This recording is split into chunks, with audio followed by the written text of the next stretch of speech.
This is Dia's Story Cloth, The Hmong People's Journey of Freedom by Dia Cha.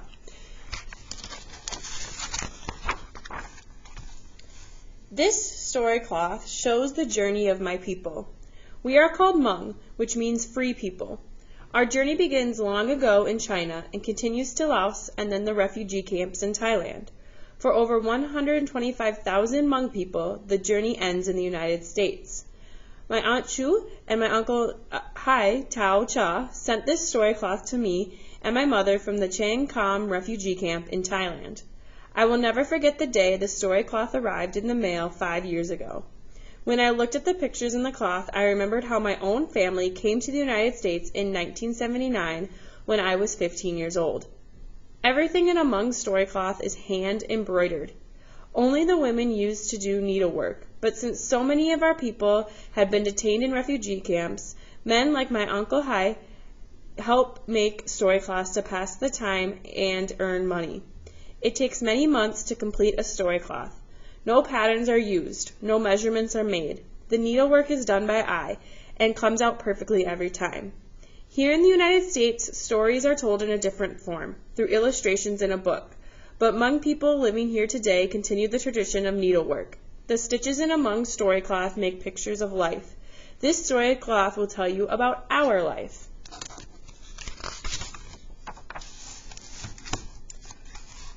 A long time ago, my ancestors lived in China. The ancient Chinese government wanted to change the way the Hmong lived.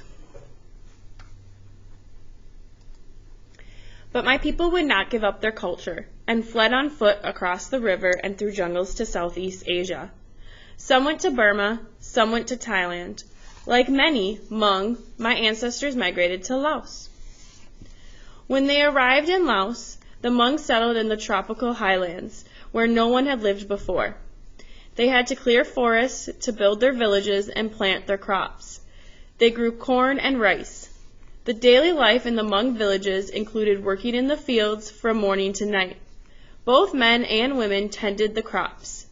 Everything from tools to food was carried in different kinds of baskets on their backs. So this story, part of the story cloth, is showing that part of the journey.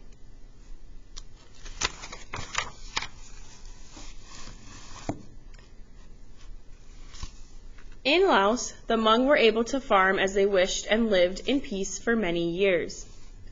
When I was a child in the 1960s, my family lived in a wood and bamboo house with a thatched roof made of palm leaves.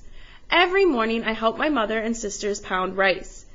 After breakfast, my family walked for almost 2 hours to our mountainside fields where we worked all day. Every evening we walked back home.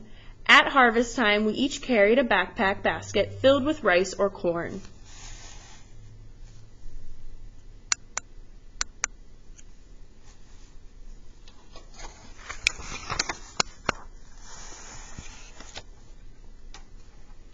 But as I was growing up, the peaceful life of my village was disappearing. Laos was caught in warfare. My country was divided in two. On one side, many Hmong men joined the Loyalist Army, which was supported by the American government. On the other side was the communist regime, which also recruited many Hmong men. My father left to fight with the Loyalist troops. My family began to move from village to village to escape the communist soldiers. Communist soldiers came to Hmong villages and captured the men. They tied the Hmong's hands behind their backs and took them away. The Hmong men kneeled down and begged for their lives, but the soldiers didn't listen. The Hmong women couldn't do anything to help. They cried and cried because they knew they might never see their husbands and sons again. My father went back to fight in Jiangkwang province. He never came back. We don't know whether he was killed or captured.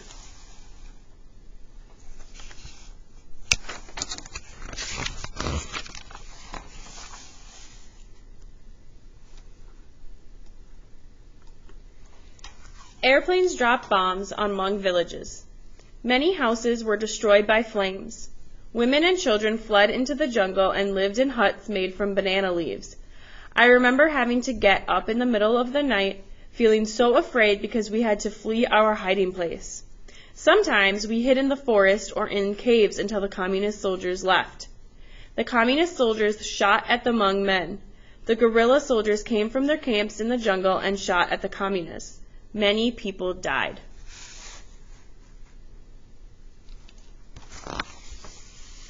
So here's an example of the whole story cloth, her family's story cloth.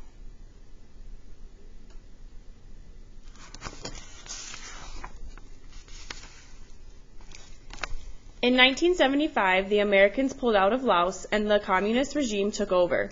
My mother was determined to get us out of Laos. I was 10 years old when we fled. Escaping meant we had to cross the Mekong River, but the river was dangerous. People who didn't have boats had to cross by swimming or using inner tubes and bamboo poles to stay afloat. Many people died trying to cross this river.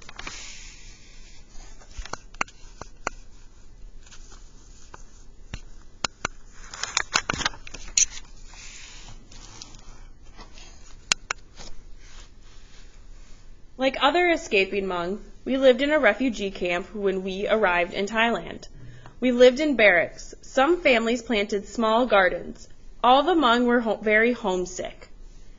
Earlier in Laos, my mother had destroyed all the documents we had relating to my father in the war. So we didn't have anything to prove my father was actually fighting on the side of the Americans. But when we got to the camp, one of my father's friends gave us a photo of my father taken at the front lines. The U.S. government sent staff to interview the Hmong refugees to determine who would be able to emigrate to America.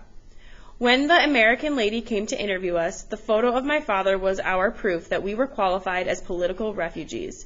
In 1979, after 4.5 years in the camp, we left Thailand for America. As the buses left the camp, we said goodbye to all the people we knew.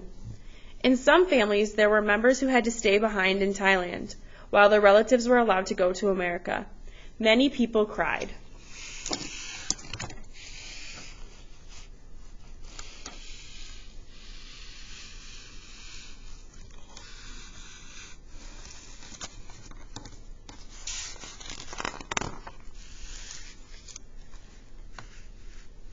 When my people first arrived in America, most didn't speak or write English. Many families had sponsors who picked us up at the airport. Everything about life in America was different for the Hmong. I was 15 years old when I came to this country. I'd never been to school, so I had to start everything from scratch. They wanted to put me in high school, but I didn't know anything. Then they wanted to put me in an adult school, but the teacher said I was too young. Finally, I started high school. 13 years later, I received my master's degree from Northern Arizona University. I went back to Laos as an anthropologist in 1992 to work with Hmong and Lao women in the refugee camps in Thailand. This story cloth reminds me of the history of my family and of my people. Some of the memories it brings are good, and some are bad. But it is important for me to remember everything the Hmong have been through. Hmong women in America continue to stitch new story cloths. We all have vivid memories about our lives and culture and history. The story cloth is a bridge to all the generations before us. When I show the story cloth to my niece and nephew, who were both born here in the United States, I point to different pictures and tell them that this is what it was like.